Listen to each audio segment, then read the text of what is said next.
کار ساخت 1.5 کیلومتر سرک عمومی در مرکز ولایت کندوز از سوی شرکت امارت اسپینزر ادامه دارد.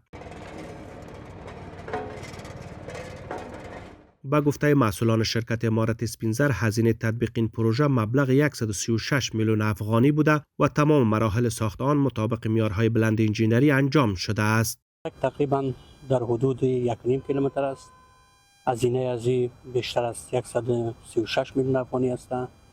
این پروژه را پول از از طرف اسپینزر پرداخت میشه و تطبیق کننده این پروژه شرکت نایل پامیرامو است که در این پروژه تمام سهولت ها از قبیل پیاده روها و برق های تزیینی، ساحات سبز با بین سرک به نام گلدان است، در اینجا همه موارد در نظر گرفته شده است. سرک 1.5 کیلومتر طول داره، رفت آمد می بوده باشه، یک جاده 40 متری است، یک جاده معیاری است.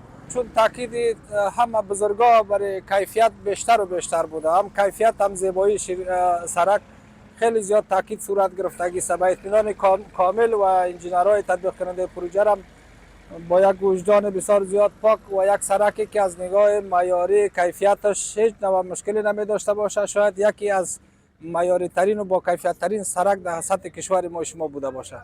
از سوی دیگر شهروندان ولایت کندوز میگویند که تطبیق چنین پروژه ها سهولت های قابل توجهی را در رفت آمد روزمره مردم ایجاد می کند. خیلی کار نیک است، سهولت زیاد است. بدر خداوند اینا را خیر بده، خداوند برکت بده. هر کسی که در این راسته کار میکنه، زحمت میکشه، با آبادی وطن، با آبادی ملت، با آبادی مردم ما هم خوش هستیم دیگه. خداوند ازشان راضی باشه. خواست ما از حکومت همی است که همچی یک پروژه ها را ایجاد بکنه که مردم ما در کار شوه، مردم ما از فقر و بیچارگی برای مخکې چې سرک نه و جوړ شوی، په هغه سرک ډېر بیروبار او ډېر رش و او رسیدګي نه کېدله شامیان. اوس چې دا سرک جوړ شوی دی، ډېر سهولت را غلی دی او د اسلامي امارت څخه همدا غوښتنه لرو چې دغه رقم پروژې پلې وساتي. په دې کې خو ډېر داسې غریبان خلک هم شته چې کار کې وکړي او هغه یوه مړۍ ټکل او مړۍ پیدا کړي چې بیکاره خلک به هم ټول پکې کار شي او موږ ته به دغه رقم ته سهولت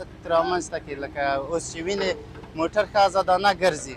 با این حال مسئولان شرکت امارت اسپینزر میگویند که با سرد شدن هوا کار بخش‌های متباقی این سرک به گونه موقت متوقف شده، اما کار ساخت آبروهای این سرک همکنون جریان دارد.